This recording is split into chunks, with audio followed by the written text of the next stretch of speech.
I'm Julia. And I'm Annie. And yes, we know, Halloween was last week. But much like The Ring, Sandy turned out to be a lot worse than we were expecting. And depending on who you voted for, you might need a little reminder that the next 4 years could be a lot scarier. So turn off the lights and grab your leftover candy. You're watching The Couch. Tonight, we're starting off with our top 5 favorite scary TV shows to shotgun on Halloween. So in no particular order, we start off with a buddy cop show where all the bad guys are mostly dead. Supernatural. Carry on my wayward son. If you don't know, the premise of the story is that you've got these two brothers who hunt monsters. Season 1 is still by far my favorite and the best season. It's certainly the scariest season. It's got the scariest episodes. The most terrifying Bloody Mary. I don't know anyone who's not terrified of Bloody Mary. It's the scariest episode. It makes you afraid of that Bloody Mary story all over again. We've just said that word 3 times. God damn it! I don't understand how you can start this show and not start in the first season, because if you start it anywhere else, you're just not going to understand not only the plot, but you're not going to understand the relationship between Sam and Dean, which is kind of the focus of the show.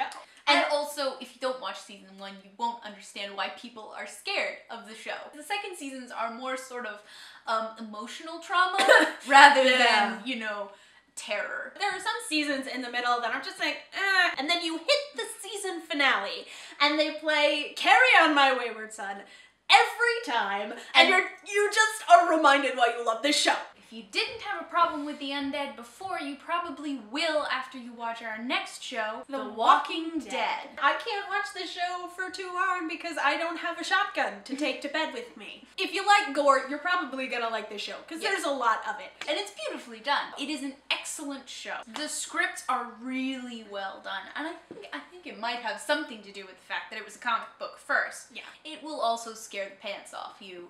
Yes. Yes. Yes.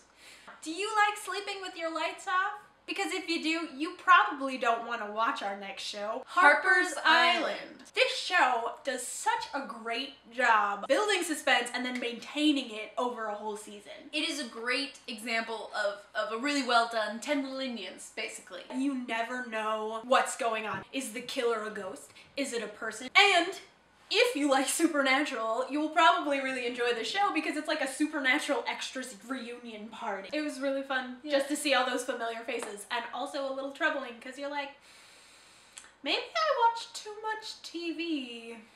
Nah, it's fine. Our next pick isn't exactly a show, but it is a Halloween classic, Hocus Pocus. Now, is it scary? No, not really. This is good Halloween fun for the whole family. Yeah. If anyone our age is going, what's Hocus Pocus? I haven't seen that. You're lying. You've seen it. You also probably love it. It's not even that it's a particularly good movie. It's just really enjoyable. And it's something that's from our childhood, so we love it unconditionally. There's singing and dancing, and it's really bizarre. It's absurd, but it's a Halloween classic. And if you're into that kind of nostalgia, our last pick is our favorite after-school fright from the 90s. Are You Afraid of the Dark? All of the nostalgia feels. It would come on at like 4 o'clock in the afternoon after school, and I would sit there and I would watch it with my sisters, and it was our favorite TV show. I didn't grow up with this. Like, we didn't have Nick when I was a kid. I just had PBS. So I had never seen it before, so I watched it specially. I watched Dead Man's Float. Dead Man's Float is like the quintessential Are You Afraid of the Dark episode. There are thousands of children who are scarred for life because of that episode. They get into the seed of a fear that everybody has, but you don't know that you have. That irrational fear that there are sharks in a swimming pool. Except in this case, the shark is invisible. And then they make it visible, and it's less terrifying. To be fair, watching it now, it was Canada in the 90s. No offense, Canada. You've really stepped it up since then. But in the 90s. It's really fun to see a lot of these actors that we know and love today, like Jewel Staite, Ryan Gosling, Jay Baruchel. They got their start on Are You Afraid of the Dark? So it's hilarious. It's vampire against vampire in tonight's epic fight to the death, or possibly undeath.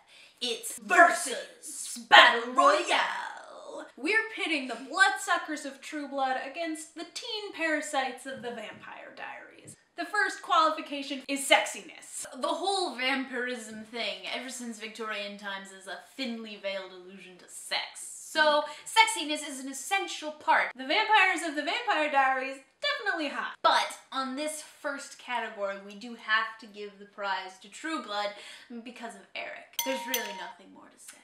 Yeah. Our second qualification is the vampire lore. Do they have to have permission to enter a house? Do they sparkle? If they sparkle, chances are you're gonna lose. There's very similar lore in both. They both go off the traditional vampire model. True Blood, their lore is a little more complex. There's a whole other world of, you know, you've got fairies and werewolves and minotaurs. We have to give this round to True Blood. Our next category is the fangs. It's not a vampire if it doesn't have fangs. So do you just have little teeth, or do you have a whole, you know, Joss Whedon style facial transformation? I think we have to give this one to the Vampire Diaries. I think their vampire face is better. True Blood, it's just kind of like these little fangs. You just kind of look silly with the teeth, especially once you know that the actors have to dub over all of their lines because the vampire teeth prosthetics make them lisp horribly. Okay. Final qualifying factor for this battle is the "but I'm a monster" factor. In vampire romance, the guy has this internal struggle, quote unquote. It's made up angst. And that is where True Blood really wins, because instead of this kind of internal angst between the two lovers, it's more of an external social pressure. And that is actually much more tragic and much more current. So we've got 3 for True Blood, 1 for the Vampire Diaries. True Blood is the winner for our Versus Battle Royale. So if you're looking for some more spine-tingling television, or you just didn't like our list, we've got some exciting news. New shows that are coming out. A&E has a mini-series, a movie series. We're not exactly sure what the format is going to be, but we know what it's about. It is called Bates Motel, and it is the story of Norman Bates from Hitchcock's Psycho in his early teen years. Played by Freddie Highmore. From Fox, we have The Following, starring James Purefoy as a serial killer who, from prison, develops this network of fellow serial killers. Can we just talk about the idea of organized serial killers for a second? Yeah. That's terrifying.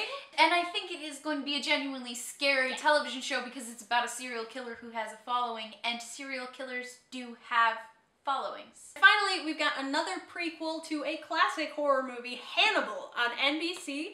It's kind of the early years of Hannibal Lecter. Yeah. The guy they've got playing Hannibal Lecter is a guy named Mads Mikkelsen. You'll recognize him as the guy who cried blood in the first new Bond movie. He looks really creepy in all of the pics of him. He is just a creepy looking guy. But looking creepy is only going to take him so far. He's got some fairly sizable shoes to step into. But nonetheless, I'll be interested to see what they do. Hugh Dancy is going to be in it, playing the FBI agent who's going after Hannibal Lecter.